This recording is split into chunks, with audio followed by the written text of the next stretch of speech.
રાજ્યભરમાં પાટીદારો લાલઘુમ થયા છે। અમરેલીમાં ભાજપ ધારાસભ્ય કૌશિક વેકરિયા વિરુદ્ધ ફરતા થયેલા એક લેટર મુદ્દે રાજનીતિ ગરમાઈ છે। આરોપ લાગી રહ્યો છે કે આ લેટર વાયરલ કરવાના આરોપમાં પોલીસે અપરિણીત પાટીદાર દીકરીનું જાહેરમાં સરઘસ કાઢ્યું।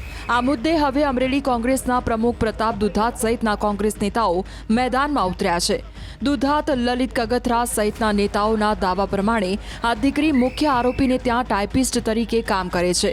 તાલુકા પંચાયતના પ્રમુખ કિશોર કાનપરિયાના લેટર પેડ પર વાયરલ થયેલા લેટર મામલે દીકરીની કોઈ જ ભૂમિકા ન હોવા છતાં તેનું આરોપી તરીકે સરઘસ કાઢવામાં આવ્યું, જે અયોગ્ય છે।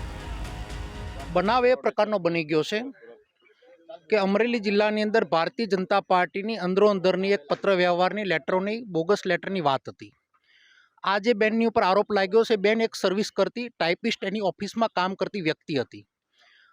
એ વ્યક્તિને રાતના 12 વાગે બેન દીકરીને ઉઠાવી લાવ્યા પછી રિકન્સ્ટ્રક્શનના નામે આખા જિલ્લામાં એટલે કે શહેરમાં સરઘસ કાઢવું, સરઘસ કાઢ્યા પછી જેલ હવાલે કરવા, એવો તો કયો કાયદો છે કે રાતના 12 વાગે પોલીસ મારફત એને ઉઠાવવામાં આવ્યા। રિકન્સ્ટ્રક્શન કર્યું છે તો એ ઓફિસ એની છે કલેક્ટર ઓફિસની બાજુમાં હશે।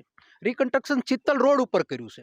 આનો મતલબ એવો થયો કે એક નારીને કુંવારી નારી, આ બેન દીકરી પટેલ સમાજની નથી, 18 વર્ણની બેન દીકરીને લાગુ પડતો આ પ્રશ્ન છે। મુખ્યમંત્રીને ધ્યાન ઉપર વાત લાવ્યો છું કે 2 વર્ષથી અમરેલી જિલ્લામાં કેટલા બુટલેગરોના તમે સરઘસ કાઢ્યા, અમરેલી જિલ્લાના કેટલા ખનિજ માફિયામાં તમે સરઘસો કાઢ્યા, કેટલા તમે બાયોડીઝલ ચાલતા લોકોના તમે સરઘસ કાઢ્યા, કેટલી ક્લબો હકાવતા લોકોના સરઘસ કાઢ્યા। તમે એટલા બધા સત્તાના મદમાં તમે નારીની શક્તિનું જે અપમાન કર્યું છે, આને સખત શબ્દોમાં વખોડીએ છે અને તાત્કાલિક જે રાજકીય નેતાના હાથા બનેલા પોલીસ છે એની ઉપર કાયદેસરની કાર્યવાહી થાય અને કાર્યવાહી કર્યા પછી એની ઉપર શિક્ષાત્મક પગલાં થાય। આવડા દારૂ પકડાય છે, આટલી વ્યાજખોરી છે, આટલી લુખાગીરી છે, તમારી ભાજપની કોર્પોરેટરને સુસાઇડ કરવો પડે છે, તમારી દીકરી હોદ્દેદારને સુસાઇડ કરવો પડે છે, એની તમે ધરપકડ કરી નથી શકતા, એનું સંઘર્ષ કાઢી નથી શકતા, અને એક બિચારી કુંવારી દીકરી જેનો ગુનો માત્ર એના બોસના કહેવાથી લેટર ટાઈપ કર્યો હોય, એ દીકરીની તમે ધરપકડ કરો અને સરઘસ કાઢો। દીકરી ગુનેગાર નથી, એમાં મારો સ્પષ્ટ અભિપ્રાય છે। તો સ્વાભાવિક છે કે મારી ઓફિસમાં કોઈ પણ વ્યક્તિ કામ કરતો હોય તો જેટલું હું કહું એ કામ કરે। પહેલાં તો પોલીસે ભૂલ એ કરી છે કે રાત્રે એટલે સૂર્યાસ્ત પછી એની ધરપકડ કરી છે। બીજી ભૂલ એ થઈ છે કે સાક્ષી બતાવવાના બદલે દીકરીને આરોપી બતાવી છે, અને ત્રીજી ભૂલ એ કરી છે કે આ કોઈ એવી દીકરી નથી કે જે ગુનેગાર હોય, એટલે એનો વરઘોડો કાઢ્યો છે દીકરી કરી પાટીદાર સમાજની દીકરીનું જાહેરમાં અપમાન કર્યું છે।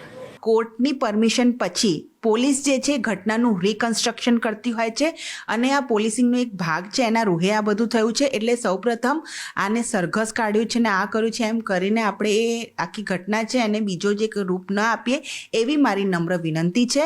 પહેલી વાત તો એ છે કે એ દીકરી કોઈ ઓફિસમાં નોકરી કરે છે અને એ એના બોસને આરોપી બનાવ્યા છે, ત્યારે એને સાક્ષીના રૂપમાં લેવા જોઈએ એવું અમે પ્રાથમિક માનીએ છીએ।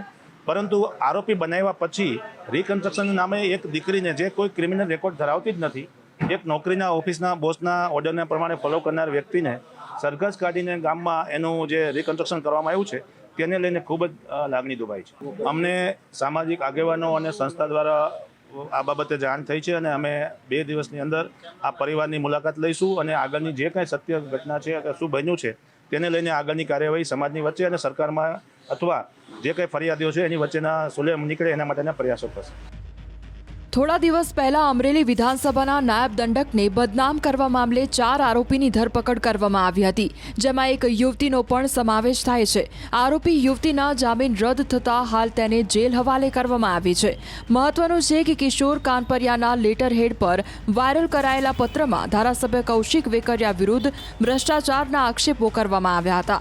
આ મુદ્દે તાલુકા પંચાયત પ્રમુખ કિશોર કાનપરિયાએ પોતાના લેટર પેડનો દુરુપયોગ થયાની ફરિયાદ નોંધાવી હતી।